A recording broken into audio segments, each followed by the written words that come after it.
What is up, everyone? Let's see who's on here. Probably nobody. No, we have people. We have 5 people on. 5 people. Oh, shit. At least, might be more. Let's see. We've got Lauren here. We've got Brittany, Shram, Sydney M, who is preparing for a job interview at 3, and she's listening to us to hopefully help calm her nerves. Oh, good. Do you want to take a surprise shot with us? That'll really calm your nerves. I mean, we can take it for her, like as if she was taking it. Yeah. We could do a special non-surprise shot for her too, if we want. Yeah. That sounds good. Yeah, this is a very nerve calming episode. I'll tell you that. Oh, good. We Let's love those. see. Summer, Lisandro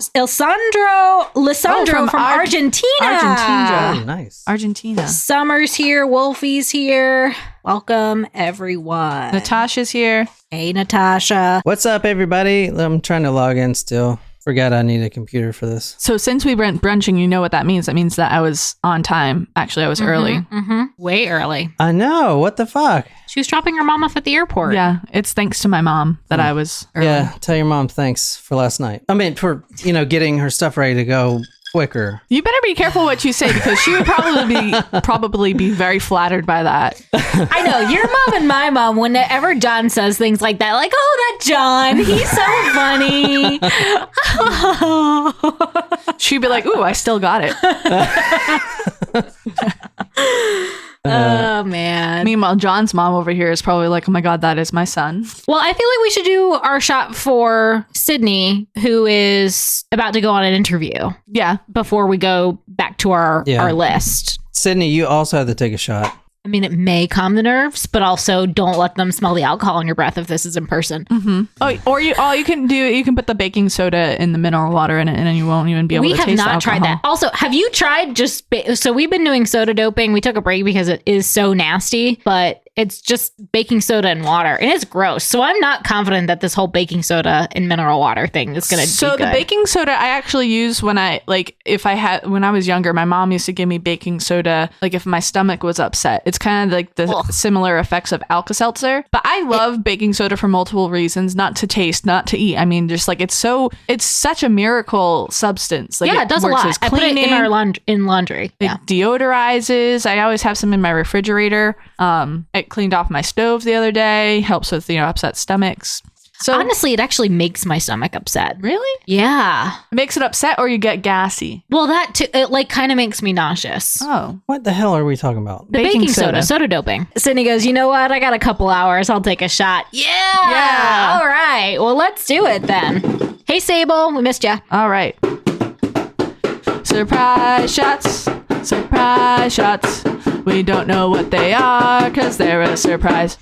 All right. Well, Sydney, good luck with your interview. I hope you kick ass. I'm sure you'll do an awesome job. Cheers, all. Cheers.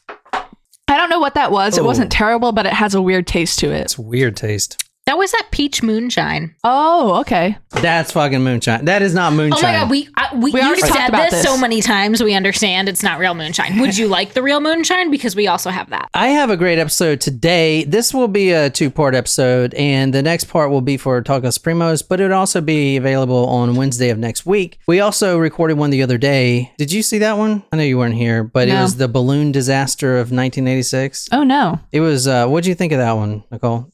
Outrageous. That one's on YouTube right now. You can just go and it's our latest video if you want to watch that. It's literally the balloon disaster. 1.5 million balloons they released in Chicago because someone thought it was a great idea in 1986. 1.5 million. Mm-hmm. What about all the animals in the ocean? Exactly. Well, yeah, it's a true crime story. Like people, died, dead, and then the animals, environmental stuff. Yeah. Did we ever cover the story about the balloon that got loose at the Thanksgiving Day parade? Didn't someone die from that? Didn't someone get it was a while ago, like a long time ago? I don't know what you're talking about. I don't know. I thought I heard that. Maybe I'm making it up.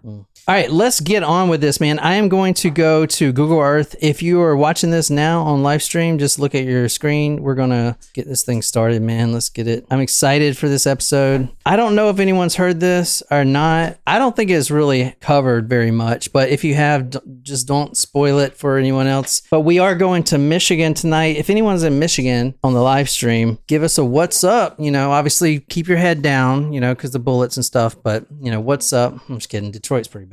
Sable's in Detroit. Oh, Sable. Well, you might know this story. We're going to Bath. Has anybody been to Bath? Has anybody taken a bath? No. Yes. All right, we're going to Bath, Michigan. Not lately. Are you serious? Yeah, I don't remember the last time I had a bath. I'm a shower person. I want to put a bathtub in my bathroom in the owner suite one. But all right. But I want like a deep tub. You know what I mean? Like a jacuzzi tub. I don't know if it'll fit. Sable, we're going to Bath, Michigan. Do you know what this story is? Yes or yes? Here we go. You guys are not excited about that. Woo! Well, I was about to ooh and ah, but then I wasn't sure if you were like gonna get annoyed with it. So this is where we're going to tonight. 42.48. So this is where it was. Okay. It looks like there's a school nearby, a trail, and it looks like a nice little softball cul-de-sac. field. Yeah, it's like suburbia. If you're around this area, you definitely know this story. Okay. I will tell you that, but the fact that Sable doesn't know it kind of makes me think that no one's covered it. She said she might know the story. Has anyone else heard this? I'm like really curious. You haven't said anything other than where it takes place yet. If you know the story, you know what Bath, Michigan is known for. That's the point. That's what I'm trying to say. Actually, holy shit. Check this shit out. This right here. Do you see this outline? Yeah. I guarantee you this is it right here. Oh. I guarantee you. So this is a huge building outline, right? I can almost damn guarantee you that. That's it. Okay. Well, we don't know what it is yet. Okay, I'll go back to that later. May 18th, 1927. I showed you the Google Earth and we saw an outline there. Let me show you that one more time because I'll show you the building that used to be there. This is the outline, as you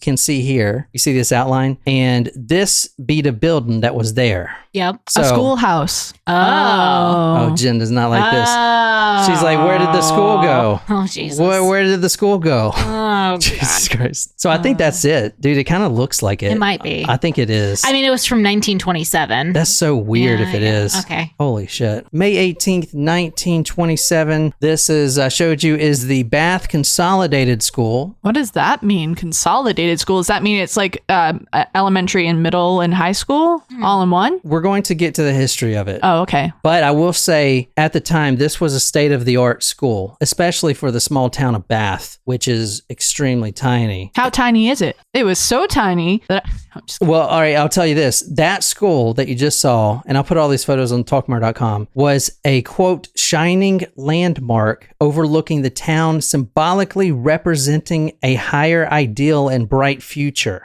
So the fact that Bath, being so small, had a building of this magnitude was, I believe it was the first township to get a building like this. Because before, now this is 1927, so in the 20s and even before that, schoolhouses were one little building. Before these consolidated schools started getting built in the big cities, so you think of like Chicago and New York and all these places, Boston, they have these big consolidated schools with a structure plan that is well outlined. You have teachers and you also have janitors. They're not the same thing. The teachers have to get there early before these consolidated schools and heat the school. They also have to clean up everything. Like they're doing everything. You're talking about when it was like a schoolhouse and was yeah. one, two, oh yeah. So it was one little building, schoolhouse, and that was it. Just one small building. And your kids either went or didn't. They went sometimes. This was the big push in education. This was when it started around this time, right before the Depression, when these big cities started getting these big buildings and was like, we need to invest in our children's future. So the fact that Bath has done this was a huge deal at the time. This town has 200 people in it. Oh, wow. It's small. Yeah. That's smaller than the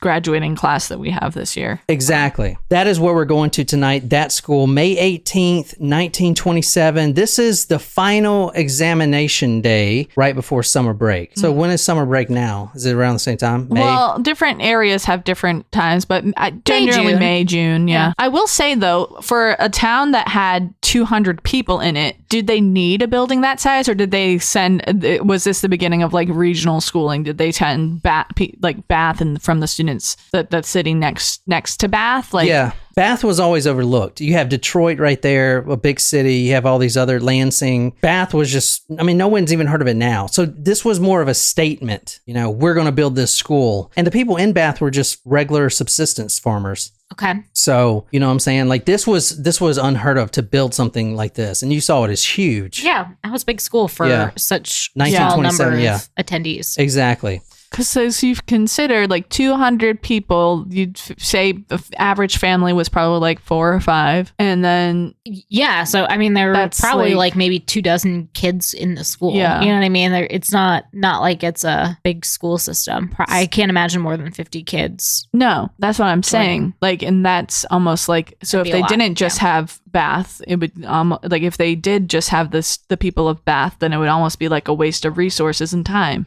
Well, on this day, final examination day, and there were people that didn't have to come because they're seniors that had passed the exam or whatever. Not that I know what I'm talking about. I was never one of those people. No, I mean, that is something that happened. Still graduated.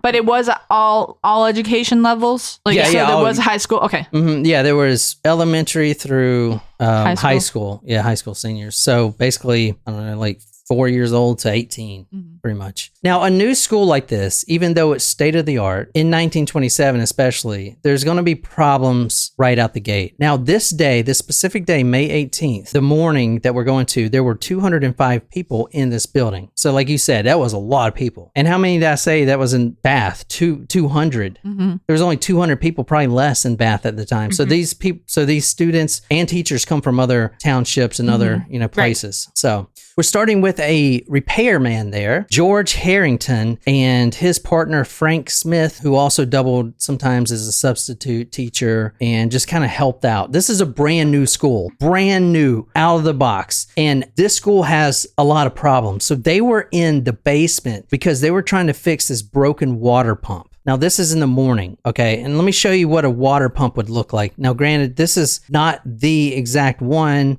but this is, I looked up for the time period and this is what it showed me. Okay. Yeah.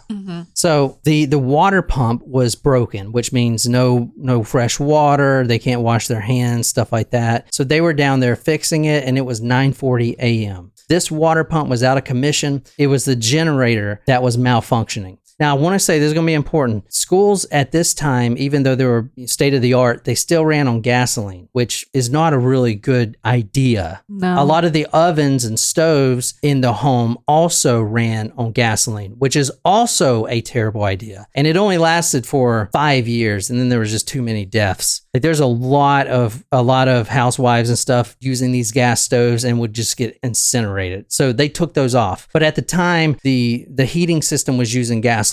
Okay.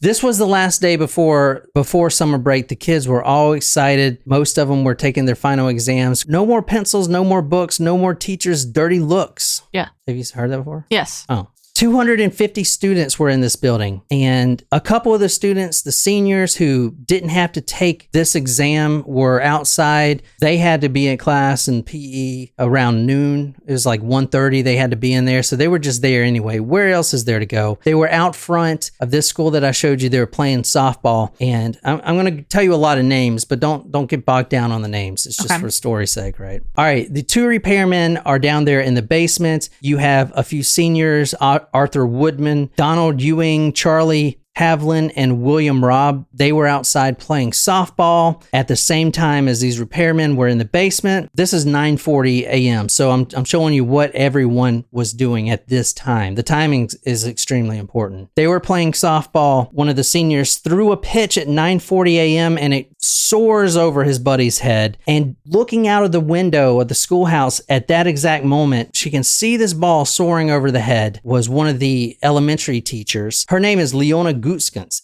She was a fabulous teacher from what everyone said. She would do these things where she would read stories and kind of leave it on a cliffhanger, kind of like, I do sometimes.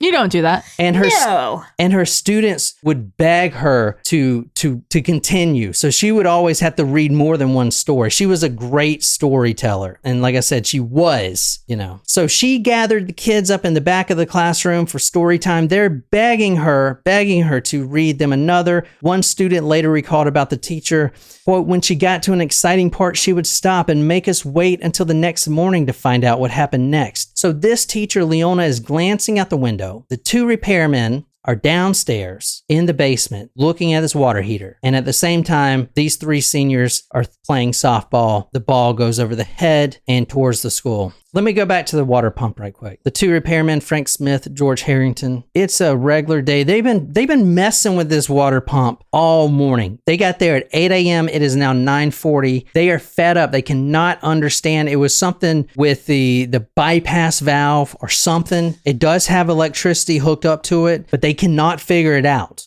Can I ask a question? Can you remind me or go over again the purpose of this water pump? It's not a hot water heater. Is it just that where they access all of the water for like hand washing or water drinking? Like what do you mean water pump? Yes. Yeah, I know you showed us a picture. It kind of looked like a hot water heater, but that's basically what it is. Okay. But at the time, I don't think they had hot water heaters at the time. I'm pretty sure, but it's the same thing. The hot water heater is also a pump. So you have one central big tube. Yeah. Sorry, I'm a woman. I don't understand these things. No, I mean I wouldn't know how to like bake a cake or what chemicals to use on the floor and stuff. So I get it. Or like what's the best mop out there? Yeah. No, but yeah, so it pumps water through the whole school. So the water fountains, which they did have back then, water fountains, the sinks. You mean the bubblers? The bubblers, the sinks, like everything, right? If you need water, they had this water pump, and it was state of the art. So it's pretty much just the water source for the school. Mm-hmm. Okay, got it. Because going back real quick, before this school, that was that one schoolhouse, where did they get the water from? The lake. The teacher goes down to the lake or the well and gets the water, brings it back up. Got it. That's how they did it. So the teacher has to get there super early to do this. And then she's got to heat the water. Yeah. Like she's got to build a fire. And to heat the building, she's got to build a fire for that.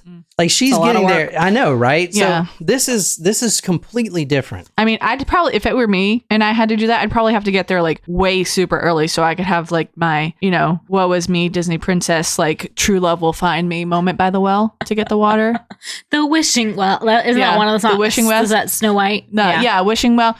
She was singing when will one day my prince will come? Yeah. At the wishing well. Mm-hmm. So like obviously as a woman who is responsible for getting the water from the wishing well, we would have to have a Disney movie scene every day. Yeah, when did Snow White come out? Gosh. 1939. Close. 1932. No, I think you're right. Yeah, it was a very early Disney movie. Here's what's going on. You're at this school. This teacher has just finished a story. Her kids are begging her to do another story. Begging her. She finally gives in. She's actually looking outside. The reason she's looking outside is because it's such a beautiful day. This is right before summer. It's hot. It's a beautiful day outside. I know this isn't protocol, but maybe she can take her students outside just for one quick story. She ends up moving them to the back of the class either way, but she does give in and do another story. She's looking out the window. That softball is flying towards the window and that senior is jumping up and he misses it. At the same time, This is just gonna make me feel bad because I feel like whatever disaster is impending, it feels like it's because this person missed the ball, and I just feel like that would be. And the school just collapses because the ball hits. I feel like that would be me because you've gotten even on camera a few times at the beach. I like throw the ball. It's like completely. Yeah, I'm like this. I'm like throw the ball, and it goes like almost behind her, and I'm like, what the fuck? I just feel like I can see myself in this disaster in that way. Like, oh god, you just shouldn't. This is why I don't play sports. Okay, it's because something really bad could happen. Nicole. See, it's funny because Nicole is picturing herself in this scenario, and I am trying to disassociate because it's a story that's happening at a school. I get secondhand embarrassment about a lot of things, especially because of the events that happened recently. But yeah. Anyway, go on. All right. The teacher is looking outside. She sees the ball. The ball's flying towards the window. She's also looking at how beautiful it is outside. It's just, Michigan is pretty cold, right, Sable? So this day was just, it just feels so good. It's summer. The kids are smiling, big grins, like literally 5 hours away from having a summer off. Oh my God. Teachers are happy. There's a brand new school. Everything is great. Everything is great. At the same time that the ball's being thrown and the teacher's looking outside. Literally what you just mentioned, Nicole. Down back in the basement, the two men, George Harrington, Frank Smith, they're frustrated. They're in this dampy basement, and George Harrington just says, screw it. Like, let me just take this thing off. Let me take this bypass thing off. I brought my wrench from home. And since this is a new school, he was kind of upset, right? Because he's got to bring his own tools. So he grabs his wrench, his trusty old wrench, and he looks at his watch, 9:44. That's the time, 9:44. So 4 minutes has gone by since I said all that. Mm-hmm. He puts the head of the wrench around the bypass valve, and as soon as he makes contact with the metal of the bypass valve, he hears, quote, an awful noise. Oh. Now, this is in the basement. This awful noise. That's all he says. I don't know what it was. Was it a or something, or was it... I don't know. Those are both awful noises. Just an awful noise, and then silence, but only for a few seconds, maybe even milliseconds. But to him, because he remembers this, it was just silent, eerily silent, just for literally an instant. And then all of a sudden, from what he can remember, he was thrown back, violently thrown backwards. He doesn't recall what happened exactly, but he remembers a blast of some sort, a blast and the shock waves and the pure Newtonian force just pinning him on the basement wall. His wrench is still in his hand. Like, what is going on? He just put the wrench on this bypass valve, and now he's pinned to the back wall. He looks over. Frank Smith, his partner, is laying on the ground just moaning. Ah! There's been an explosion. He's alive, but he has no idea what's going on. Now, I will say we're reading from two different books tonight. I'll tell you the titles here in a little bit, but that's what Nicole's going to be reading from. From the author Harold Schechter, Arthur Woodman, running to retrieve the softball lofted over his head, suddenly heard a tremendous blast and was thrown to the ground. When he looked up at the school building, he saw the roof caving in on top of the children. Oh no. At least it didn't have to do with the softball game. Man, that was really stressing me out too. The softball flies over his buddy's head, and in the air, he's reaching for it. He's like Nicole throwing a ball, and it just goes way over your head. Or is it Nicole trying to catch the ball? He jumps up. He jumps up to reach for it, and as soon as his glove makes contact with it, and that teacher's inside with her kids, she glances out for a minute. At that same second, she's looking out. She's seeing the softball game, looking at everything, and at that same second, when Harrington is blasted backwards, all of that simultaneously happens right then, and then this tremendous blast. Quote, the roof caving in on top of the children. Arthur Woodman, who was trying to catch this ball, was thrown. Now, he is 50 yards away from the school. He's thrown on the ground by this force. He would later say, along with other witnesses, including the seniors out there, that the entire building rose up, detached from its supports. When he hit the ground and the ball rolled from his glove, the school descended from its height and slams back down on the ground. Powerful crash, folding it over itself. So, what do you guys think of this? That building inspector should probably be fired. This is the school. You see it? Yeah. Nice building, or it was. You see here, they're playing softball. Yeah. No, I don't see anyone. Are they ghosts? Imagine. Actually, it's on this side, so they were over here. Leona, the teacher, is telling a story over here, this section. All of a sudden, this beautiful structure looked like this. Holy smokes. Oh no. 250 people were in this school, ranging from elementary. That's a lot more students than I thought there would be too. Yeah. Given the size of the town and the surrounding areas. Ranging from babies, children, to full-grown adults, to people just supporting substitute teachers. Pretty powerful, right? Yeah. So what do you think? What do you think about this? Very sad. Yeah. Has anyone heard this story? A couple actually have on here. Shram says that she's also heard of this. From what, Morbid? Shram? We're so bitter. I am bitter. You know what? Because we're still at the bottom. We're not at the bottom. All right. How many deaths do we have here? All of them. No? Well, you saw the school. There's only half of it fell down. Okay. I'll say 100. 79. Some of the teachers, for instance. Oh no. I don't want to see those babies. This teacher, members of the second grade in Bath Consolidated School are shown here with Miss Thelma Ewing, their teacher. The picture was taken in the doorway of the town hall. an improvised morgue, and now a temporary schoolroom. So some of those kids were lost. And I believe all of these kids were lost. Miss Roscoe Hart, Bath teacher in her class, 5th grade, are shown. Miss Hart died Tuesday in a Lansing hospital, and practically every member of her room was either killed or injured in the blast which exploded directly behind them. Beneath them. How many kids are here? 1, 2, 3, 4, 5, 6, 7, 8, 9, 10, 11, 12 on the first row. There's only like 5 or so in the second row. No, And there's a lot more. Oh, yeah. all of these kids. It says, quote, practically every member of her room was either killed or injured. It says it right here, in the blast which exploded directly beneath them. From the basement, perhaps? Man, it got like super fucking quiet in here. Well, yeah, this is terrible. You did say it was another disaster. So what do you guys think? That's terrible. So why, when he unscrewed that, what was it that made it literally explode? Gas? Did he like hit the gas line? But even still, did like the spark of the wrench maybe if he hit it? Or did someone mess with the water pump and they knew that this would happen? If that's the case, if I could turn back time, I would go back and shank them. Because you don't mess with little kids. Wait, what? You think it was done on purpose? It could have been. I'm asking. It was like a question statement. Well, this is known as the Bath disaster, the Bath Consolidated Schoolhouse disaster. Leona, the teacher who was one of the kids' favorite, she had this ability to tell a story and to keep these little minds interested. She was dead instantly when the school folded in half. Jeez. Her classroom was dead center of the collapse. She was buried alive. From the author Harold Schechter, quote, buried in that tangle of brick, plaster, wood, and metal were dozens of the school's youngest children, along with their teachers. It's terrible to think of,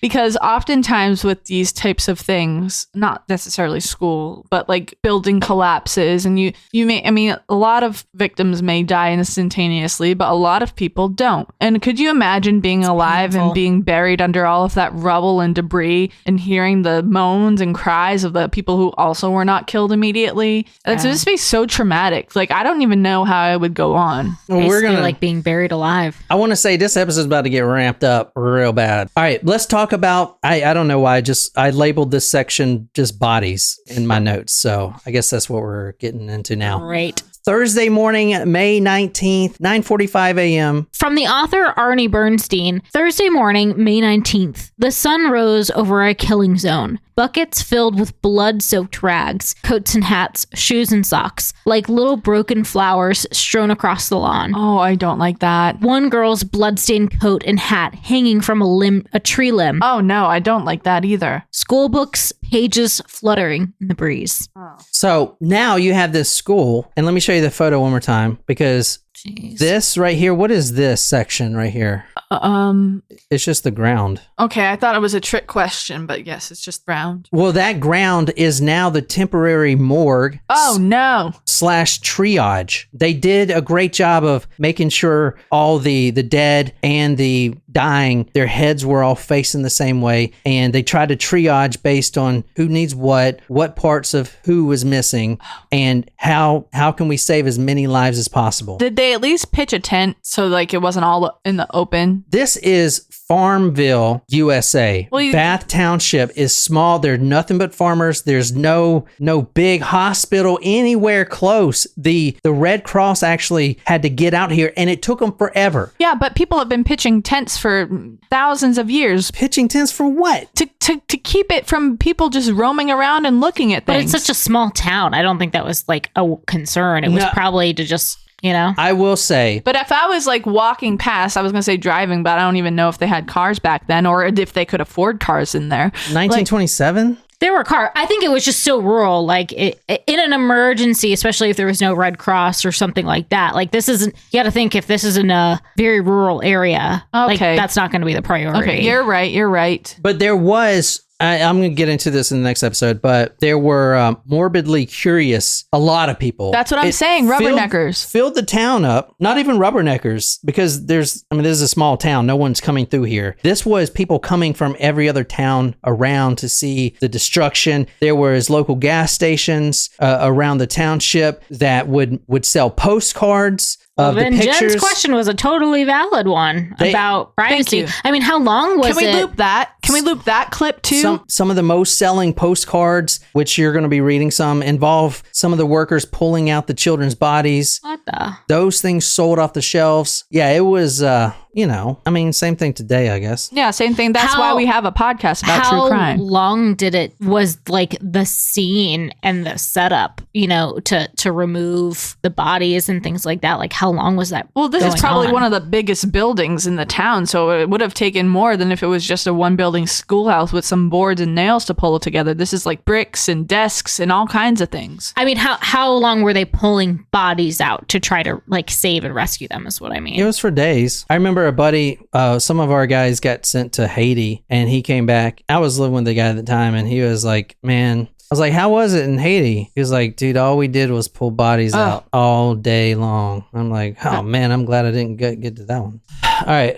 So you guys don't like this story. Do not. It gets worse, is what you're about to say. A little bit, yeah. Monty Ellsworth, one of the parents, sped up to the school. Because, everyone, you could hear this from 100 miles away. Everyone heard this. This was an explosion of enormous proportion. Everyone heard it. Everyone started rushing to the school. Because why? Because my kid's there. So you're rushing to the school in your car. You know your kid's there. Is he buried in the rubble or is he going to run up to your car when you get there? You just don't know. So try to put yourself in that situation. Monty Ellsworth, one of the parents, sped up to the school because he had a young son there. He arrived and his son was safe, ran up to the car. Daddy! He felt relieved. So he, along with all the other parents that got there, started digging. They had to dig through this.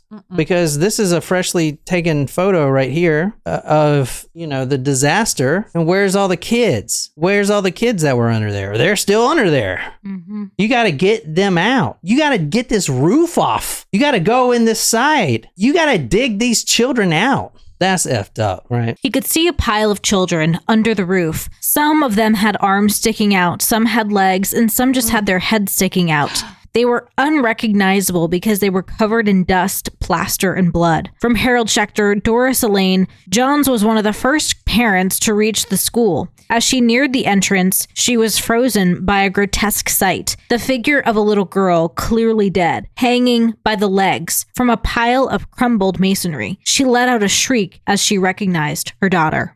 That's bad. I can imagine the parents don't know, Yeah. And most of these parents, they don't have one child, they have 3 or 4. So your child runs up to you, oh yes, but where's your sister? Where's your brother? Where's your little brother? Where's your cousin? Families, Mm-hmm. Mr. C. Chapman started clawing through these bricks, desperate to find his son, Russell. Desperate. He calls his name over and over. Russell, where are you? I'm all right, Father, but get me out of here quick. Yes. Oh, God, yes, son, I'm coming for you. Just hold on. He started throwing this debris and these bricks, this masonry, this plaster, this blood. He started just throwing it behind him like a madman. Finally, Mr. Chapman found his little boy, Russell, but it was too late. Oh, no. Quote from the newspaper, his neck was all but severed from a fallen beam, end quote. Oh. A lot of the children, a lot of the parents survived, but were soon killed from the falling debris. Oh. That was still falling. The beams, the big bricks, the wood, even a 2x4 falling from the top of the building that's collapsing could kill your 8-year-old son. Oh, yeah. We already talked about a penny falling from the Empire State Building. Penny could kill you. We should try it on you, Jen. Okay. I'm just kidding. Willing participant. We'd have to stop the podcast if that happened. No, you could just loop my greatest hits. I don't like that.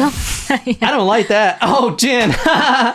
Why are you guys not live streaming anymore? We just got tired of it. It's like Weekend with Bernie's with No, you have the green screen.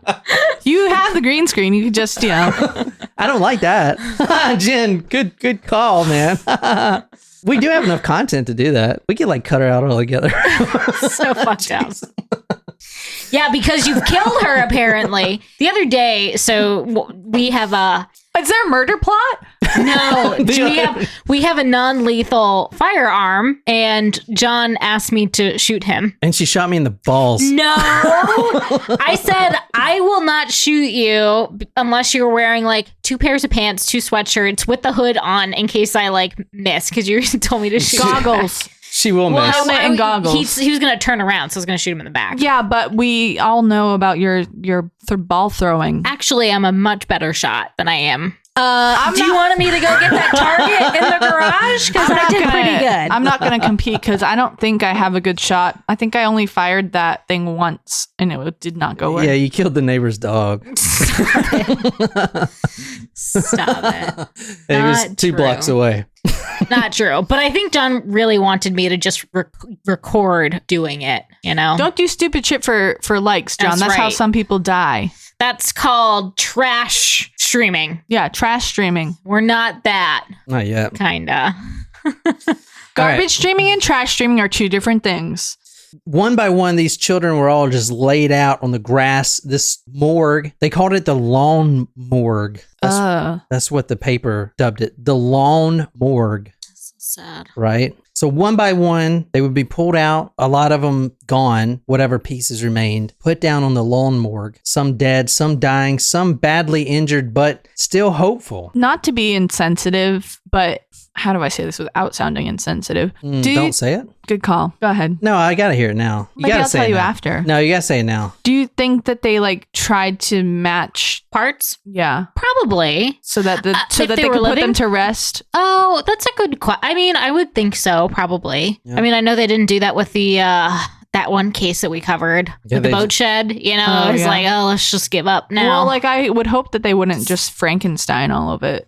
But I mean, I wasn't insensitive, I don't think. Okay. No, thanks. it's a good question because they would, yeah. Yeah, 'Cause I think so. Like that one case, they were just throwing bones with bones. Like, I don't know, it just kind of seems fucked up. It sounds like, especially with the fact that it was mostly children, that they were treating them with respect. Granted, Yeah. the other case was also a lot of children, but whatever.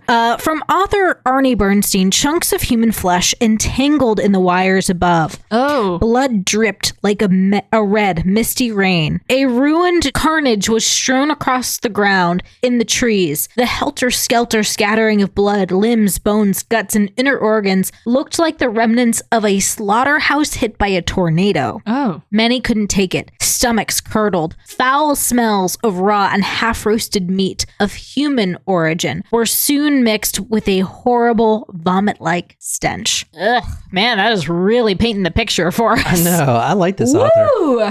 I'm glad I'm not in that line of work. Yeah. What line of work? Like search and rescue type stuff. No, this disaster. was not search and rescue. No, this I was, know, but even today, like Yeah. that sort of thing, if you had to go into a scene like that, can you imagine?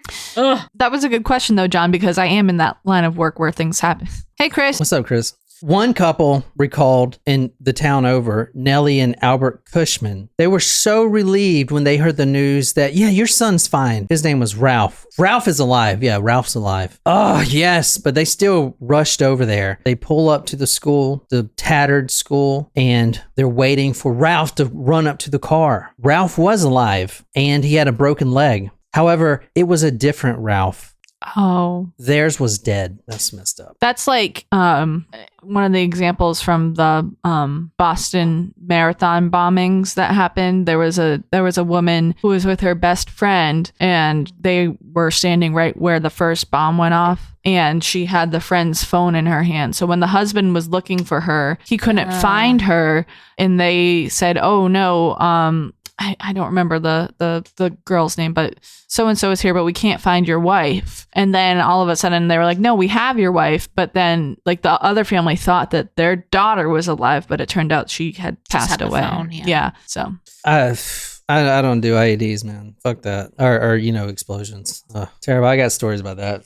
Not doing it. Sure you do. Fuck that. So the survivors weren't just survivors. They were bandaged, bleeding, fingers missing, legs broken, shrapnel sticking out of their skin. No one deserves that. From author Arnie Bernstein, when Dean Sweet was found, he was clearly dead. No pulse. His crushed and broken body resembled an old rag doll, torn and discarded beneath the wood, brick, plaster, and dust. A nearby wall was close to collapsing, threatening to bury the child further. Dean's body was removed with great care, then transported to the temporary morgue on the lawn. The deputy sheriff gets there. William Clock. He finds a boy lying unconscious in the rubble. This is his first one. And he can see that he's breathing. This is a little 8-year-old boy. He's so relieved. The first one he gets to, the child is living, just unconscious. He bends down, about to cradle this child, and behind him, behind the child, the remaining brick wall collapses instantly and crushes this boy to death. No. Still the lawman pressed on. He came upon the legs of a little girl sticking out of the pile, her torso buried beneath. Clock steadied himself and assessed the situation. He took hold of the girl's foot, and it snapped off in Clock's hands. Oh.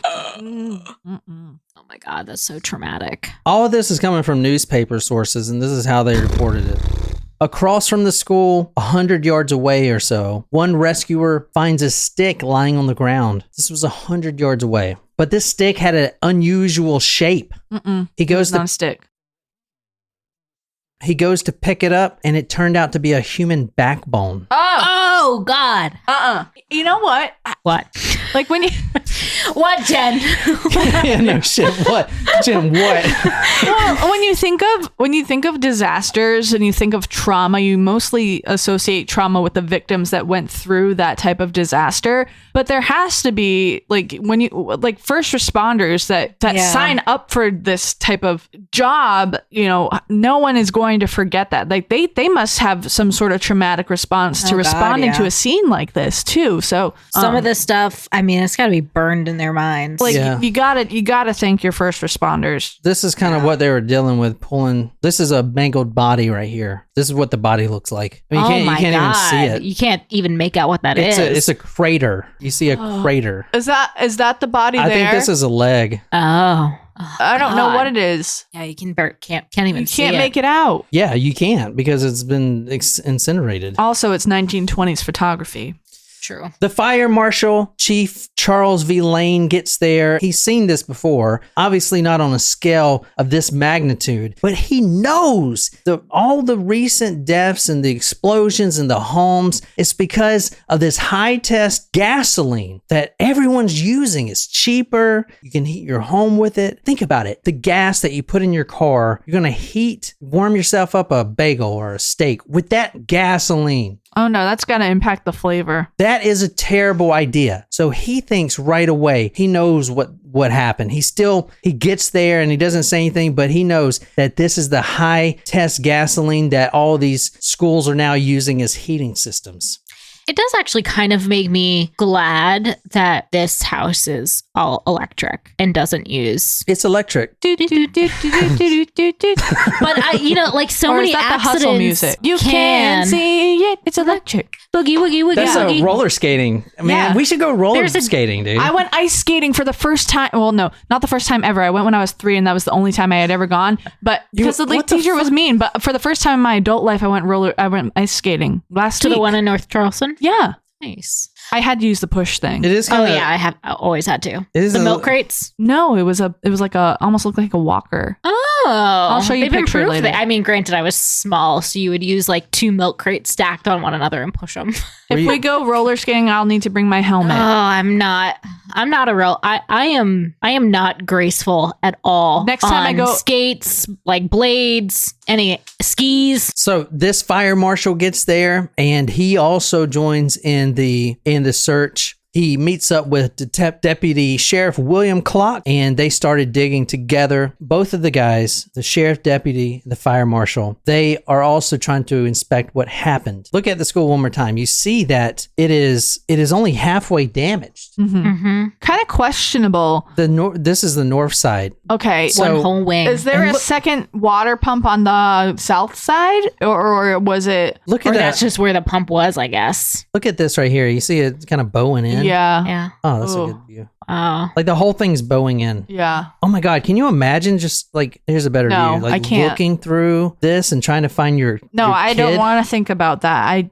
Were there people who lost their lives trying to save people? Oh others? yeah. Oh yeah. Wow. Yeah, because of the falling debris. You know, because look at all this. One more time. Look at all this stuff up here. These are heavy boards. And look at this one. This is a huge plank right there. This stuff falls. You know, this brick wall is the one that killed that little boy. So here's the thing. As an outsider looking in, also almost 100 years later after this happened, like if I was going in like the next day, I would definitely want to wear some sort of protection, like head protection for that. If I was a parent going in there, I wouldn't give a fuck because my kid's in there. Yeah. Like, can I imagine having to look through that for a family member or a child? No, I don't want to imagine that. But I can tell you 100% that I would not care. I would sacrifice myself to try to save my kid. Yeah. Oh yeah. Or like a family member, a sister or a friend. Like if someone that I cared about was in there, I wouldn't care about my own well-being. I would try to get them out. Yeah. In the next episode, I'm going to talk about this too, but in 2017, the oldest survivor was interviewed. She's 109. Wow. I guess she's still alive. That was 2017. Well, we can't make any assumptions. 109 is old. In 2019, that's 4 years ago. 2017. 2017, that's 6 years ago. I mean, I hope she still is, but I mean, One cannot make that you assumption. can't assume. Do you know You can't assume on the day-to-day. Like, who knows who will be alive tomorrow? I don't Right. know, Jen. So you had the fire marshal and the deputy sheriff. They're looking around. Now they're going more towards the